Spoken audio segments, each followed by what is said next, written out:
On June 17th, 1775, the British Army proved something the world had never seen. You can technically win a battle, but still lose the war. What happened on the slopes at Bunker Hill sent a message that the Britain could not ignore. Defeating America would cost them dearly. And it didn't look like an American victory on paper, but it shattered the myth that the redcoats were unstoppable.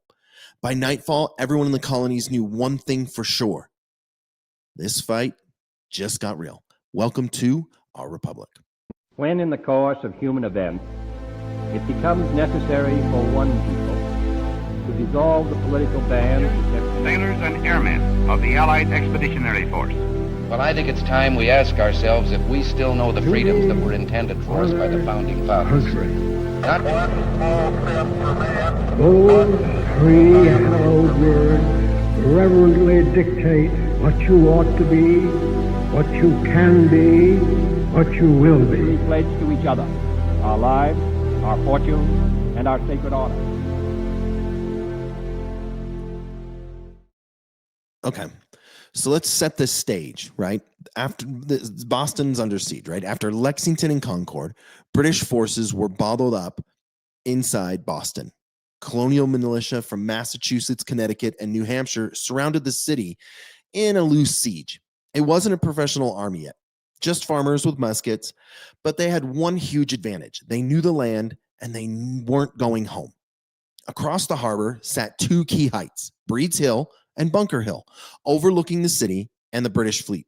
If the colonists fortified those hills, they could threaten British ships and choke off Britain control of Boston. So on the night of June 16th, 1775, about 1,200 colonial troops quietly marched out and began digging. Under the command of men like Israel Putnam and Colonel William Prescott, the Americans worked through the night, throwing up earthworks on Breed's Hill, closer to Boston than originally planned. By the morning, British officers stared out across the harbor and saw a fort where there had been none 12 hours earlier, and they were furious. So Britain had a plan of attack. They could do one of two things. They could bombard the colonists, or they could do a frontal assault. The British commander, William Howe, decided on a frontal assault. He had about 2,200 professional soldiers, and the colonists had fewer than 1,500 men, with limited ammunition and no bayonets. The British plan was simple: march uphill in perfect formation, break the colonial line by force of discipline and firepower. On paper, this should have been a massacre. And this is where the term "don't fire until you see the whites of their eyes." And now, whether those exact words were spoken is debated, but the meaning behind them was absolutely real. Conserve your powder and make every shot count. As the first British line advanced up the hill under heavy heat and artillery fire from the harbor, the Americans waited. They had their orders to hold the line and not fire until the enemy was dangerously close, because every bullet counted. When the British reached close range, the colonists opened up. The first assault collapsed in a wall of smoke and blood. British officers tried again. The second assault was met with the same result: devastating musket fire from colonists who had had no business standing against a professional army. British casualties stacked up so fast that officers were seen physically pushing their own men forward with swords. Now, by the third assault, the Americans were almost completely out of ammunition. British had finally overran the redoubt using bayonets, something the colonists largely didn't have, right?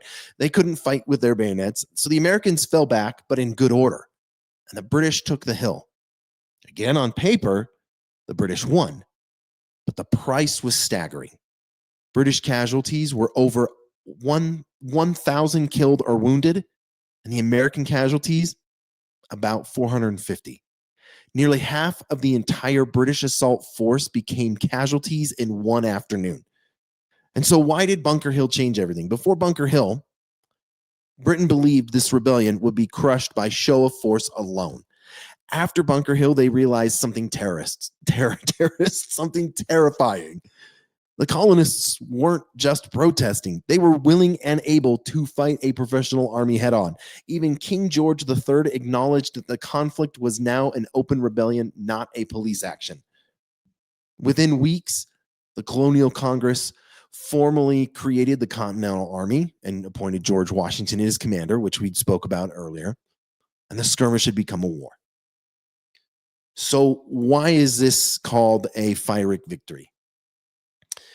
So Pyrrhic is, the definition is a one battle at such a heavy cost that there really is clearly no winner. So Bunker Hill is a textbook definition. Oh, it's right here. Bunker Hill is the textbook definition of a Pyrrhic victory. A win so costly, it weakens the victor more than the loser. The British took the ground, sure, but they lost their momentum, their confidence, and nearly half of the fighting force in one afternoon. The colonists lost the hill, yeah, but they gained belief, and the belief is lethal in warfare. And they believed that they could now defeat the British Army. The Battle of Bunker Hill didn't end the siege of Boston. It didn't even decide the war, but it destroyed the greatest weapon the British had, the myth of their invincibility. And from that day forward, no American would ever again believe the empire couldn't be beaten. And I really appreciate you. I know this is a shorter episode. I know it was shorter. We got a lot to go through still. We're getting to 250 episodes before July 1st. So there's a lot of things to talk about. I really appreciate you listening. But remember, history isn't boring, especially when losing a battle convinces an empire it may have already lost the war. I will see you next time.